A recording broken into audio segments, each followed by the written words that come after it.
જય હિન્દ, જય ગરવી ગુજરાત. મિત્રો, હું હિતેશભાઈ સોલંકી, આમ આદમી પાર્ટી સાણંદ તાલુકા જોઈન્ટ સેક્રેટરી.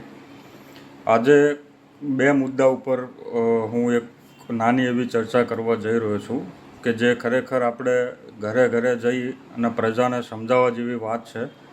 અને જે ભણેલા ગણેલા યુવાનો છે એમને પણ પોતાના પરિવાર સાથે આ ચર્ચા કર્યા જેવી વાત છે.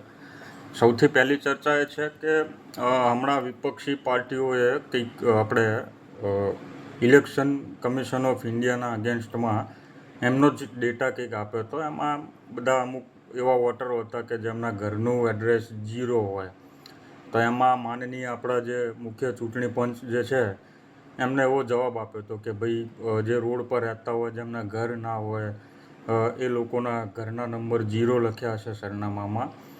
તો એમાં સૌથી પહેલી વાત એવી છે કે આપણા દેશમાં 142 કરોડ આધાર કાર્ડ હશે કે જેમાં વોટર પણ આવી ગયા, કે જે હજુ વોટર નથી એ પણ આવી ગયા, જે નાના નાના બાળકો છે એમના પણ આધાર કાર્ડ આવી ગયા છે. અને અત્યારની પેઢીમાં તો તમે જુઓ છો કે ભાઈ બાળકના જન્મ થયો હોય એટલે 1 મહિનો 2 મહિનામાં તો એનું આધાર કાર્ડ ને બધું થઈ જાય છે. તો માનનીય ઇલેક્શન કમિશનને મારો એક પ્રશ્ન છે કે ભાઈ તમે કોઈ પણ આધાર કાર્ડમાં એવું બતાવો કે ભાઈ આનું ઘરનું સરનામું 0 લખેલું હોય.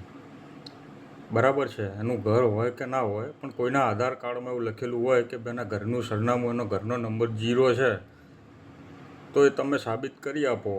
તો પછી ઇલેક્શન કમિશનની જે ડેટા જે છે, વોટર લિસ્ટ જે છે, એમાં ઘરનું સરનામું 0 ક્યાંથી આવી ગયું, એનો ઘર નંબર 0 ક્યાંથી આવી ગયો. અને બીજા નંબરનો જે મુદ્દો છે એમાં એવું છે કે ભાઈ આપણે હમણાં થોડા જે ચોમાસું સત્ર આપણે સંસદનું ચાલતું હતું પાર્લામેન્ટનું, એમાં આપણા માનનીય ગૃહમંત્રી શ્રી અમિતભાઈ શાહ એક બિલ લઈને આવ્યા કે ભાઈ કોઈ પણ PM, CM કે કેબિનેટ મિનિસ્ટર કે કોઈ પણ અધિકારી કે નેતા હોય 30 દિવસ એ કોઈ પણ ચાર્જમાં જેલમાં જશે તો 31મા દિવસે એમનો પાવર, એમનો હોદ્દો, એમની ખુરશી છીનવી લેવાનું કામ આ સરકાર કરશે. જેમ કે આ જે બિલ છે એ ચોખ્ખું પ્રજા દ્વારા ચૂંટાયેલી વિપક્ષી પાર્ટીઓની સરકાર, પ્રજા દ્વારા ચૂંટાયેલા વિપક્ષના જે પ્રતિનિધિઓ છે એમને જેલ ભેગા 30 દિવસના ગમે તે આરોપમાં કરી અને એમની ખુરશી લઈ લેવાનું કામ આ બિલ કરશે. તો મારો એમને એક પ્રશ્ન છે કે મહારાષ્ટ્રમાં તમે કહેતા હતા કે અજીત પવાર ચક્કી પીસિંગ, આપણા માનનીય પ્રધાનમંત્રી કહેતા હતા કે 70,000 કરોડનો ઘોટાલો. આજે એમની સાથે તમારી સરકાર છે, તમારી સરકારમાં ડેપ્યુટી CM છે. સૌથી પહેલાં એમની ખુરશી ક્યારે લેશો તમે? પછી બીજો કિસ્સો છે આપણા ગુજરાતનો જ છે. આપણે એક મંત્રી છે ગુજરાત સરકારમાં, એમના 2 દીકરાઓએ અને મંત્રી સાહેબે મનરેગાનું જે કૌભાંડ હમણાં આચર્યું છે ગુજરાતમાં, એમના વિસ્તારમાં અને એ બાજુના પંથકમાં. તો અમિતભાઈ શાહ, સૌથી પહેલાં જવાબ આપો કે આ કાયદાનું સૌથી પહેલી જે શ્રી ગણેશ કરવાના છે એ તમે એમના ઉપર જ કરો.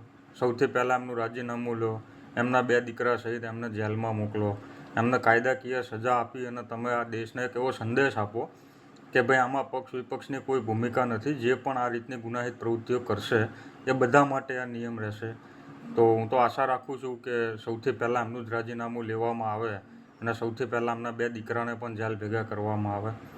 જય હિન્દ દોસ્તો, જય ગુજરાત દોસ્તો, જય આમ આદમી પાર્ટી.